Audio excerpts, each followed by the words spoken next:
never thought I would be this scared of her. We all thought she was amazing, but now we know the truth.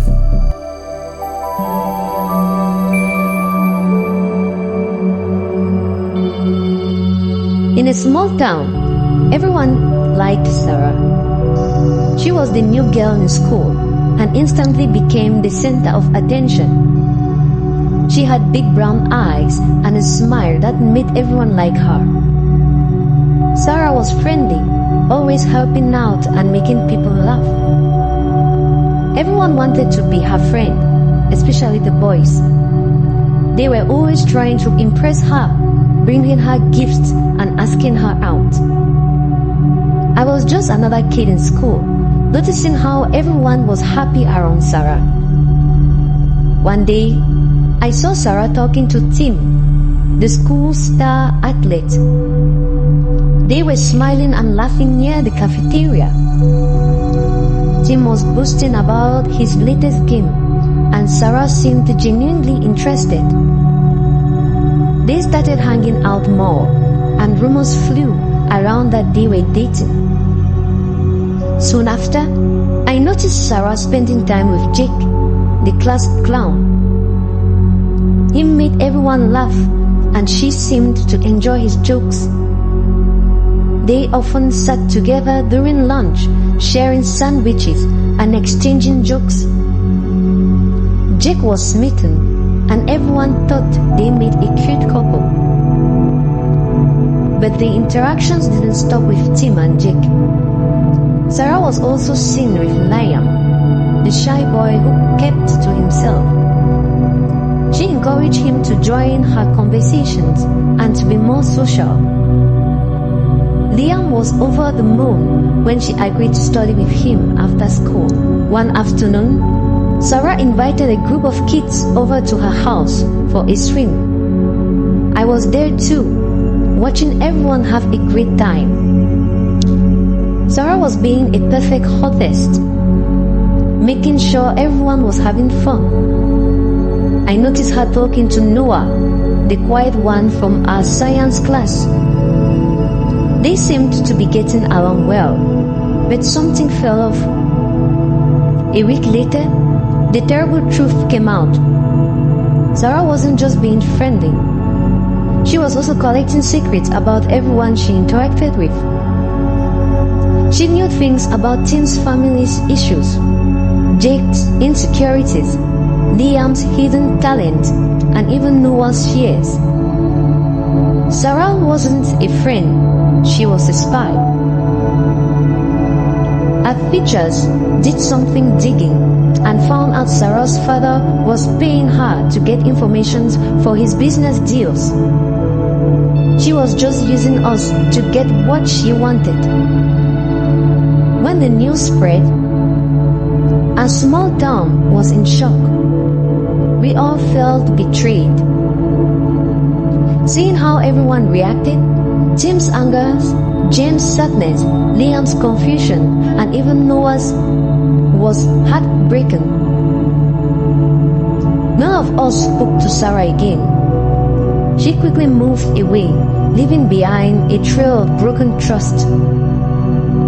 Looking back, I still can't believe how we were taken in by her charm. It taught me a lesson. Things aren't always what they seem. As time passed, whispers about Sarah faded, but the scars remained. I couldn't help but wonder how someone so charming would turn out to be a deceitful. The memories of our happy moments together now felt tainted. Tim tried to move on, but it wasn't easy.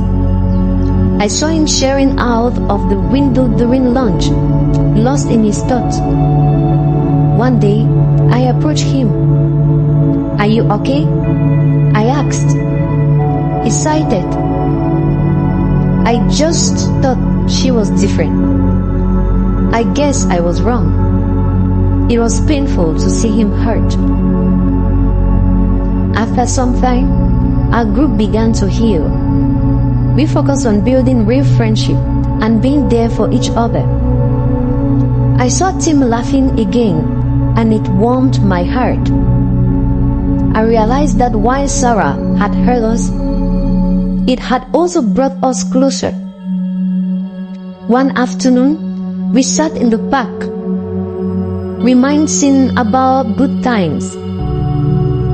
You remember when we all swam at her house? Jake asked with a chuckle. Yeah.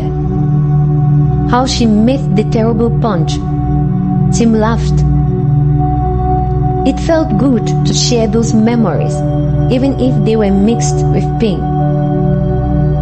Then one day, we heard that Sarah had moved back to town. Tim and I felt a knot on our stomachs.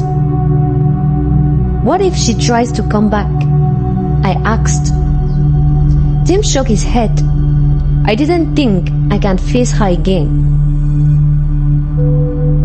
When I finally saw her at school, she looked different.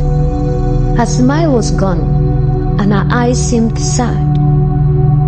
She was trying to blend in, but it was hard to ignore the whispers that followed her. I could see she was struggling. Tim avoided her at all costs, but I found myself feeling sorry for her. While she had played with people's feelings, she was also losing the very attention she craved. Tim, meanwhile, had distanced himself from Sarah. He was hanging out with our group more often, trying to find comfort in our friendship. I admired his strength, but couldn't see the sadness in his eyes. I thought she was someone special, he admitted one day. Now, I don't even know who she is. The turning point came during a school assembly. As Sarah sat on stage, she was met with a mix of applause and whispers. I could see the cracks in her confident facade.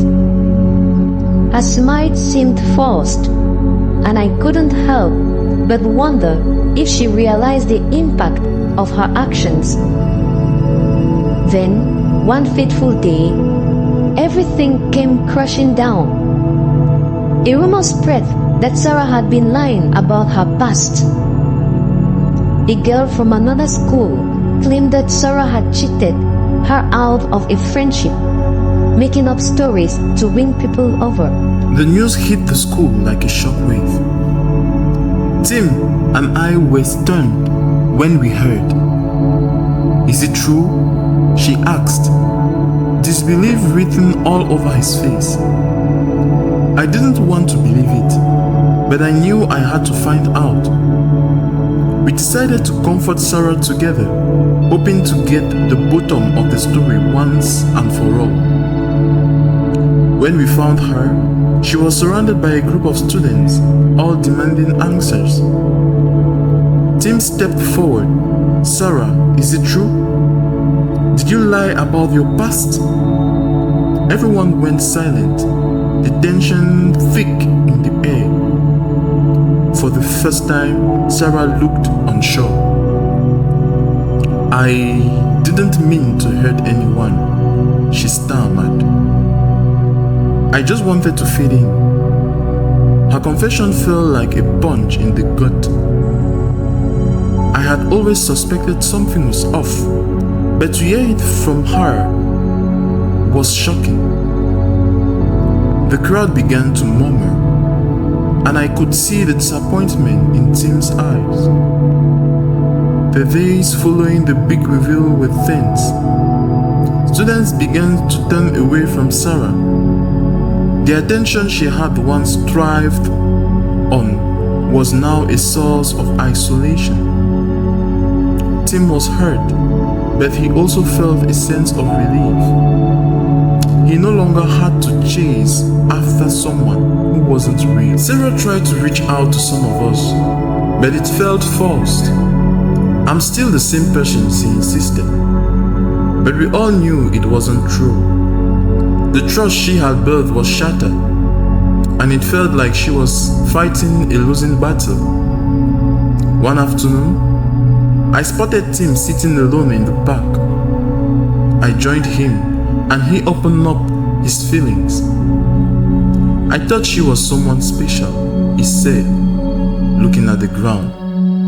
But I guess I was just blinded by her charm. I listened as he shared his thoughts, feeling grateful that he could confide himself to me.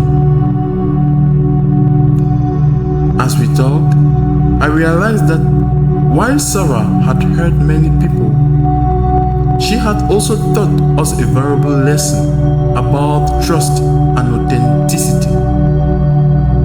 We were all learning how to navigate friendship and understand that not everyone is who they seem. As the weeks turned into months, I watched Sarah become a ghost for her former self. She stopped participating in activities and withdrew from events. It was sad to see someone who had once been the life of the party fade away. Tim and I discussed Sarah often. I guess she thought being liked was more important than being real, he said, and I agreed. It's tough when you realize that attention isn't the same as friendship. We both felt a mix of compassion and disappointment. At school, we began to rally around those who had been affected by Sarah's actions. Our group of friends grew stronger as we shared our experiences and supported one another. We learned the importance of being genuine and valuing true friendship over popularity. As the year ended, I couldn't help but reflect on everything that had happened. The lessons learned from Sarah's story will stick with me for a long time.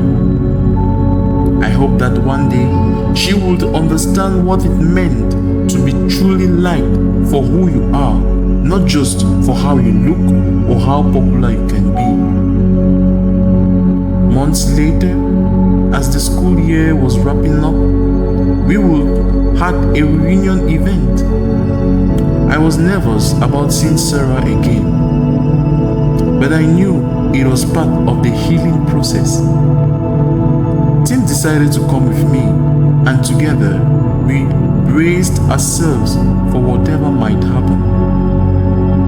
When we arrived, I spotted Sarah in a corner, looking more alone than ever. Her smile was gone, replaced by a look of defeat. I could feel my heart ache for her. Tim and I exchanged glances, both unsure of how to approach the situation. As we made our way over, Sarah looked up and met our eyes. "Hey," she said softly, her voice lacking its usual brightness. "Thanks for coming." It was a simple greeting, but it felt heavy with unspoken words. Tim took a deep breath. "We just wanted to check in on you," he said gently. To my surprise, Sarah nodded, looking genuinely grateful. "I know I messed up. I just wanted to be liked," she admitted, her voice trembling in that moment. I saw a glimpse of the real Sarah beneath all the layers. As the evening went on, Sarah gathered the courage to apologize. "I'm sorry for everything," she said, her eyes swelling with tears. "I didn't mean to hurt anyone. I just wanted to be someone people liked." Tim and I exchanged glances, and I could see the conflict in his eyes. "I appreciate your apology, Sarah," Tim replied. "The trust takes time to rebuild," she nodded, understanding the weight of her actions. It was a small step, but it felt like a turning point. As we talked, I could sense a shift in the air. Sarah was starting to take responsibility for her actions, and it was refreshing. We didn't know what the future would hold, but we were willing to take one step at a time. By the end of the night, I felt hopeful. Maybe, just maybe, Sarah could find her way back to being true to herself and others. And as for Tim and me, we knew our friendship had grown stronger through it all. Our journey had taught us valuable lessons about trust, kindness, and authenticity. The road ahead was still uncertain, but together we felt ready to embrace whatever came next, knowing that true friendship will always guide us.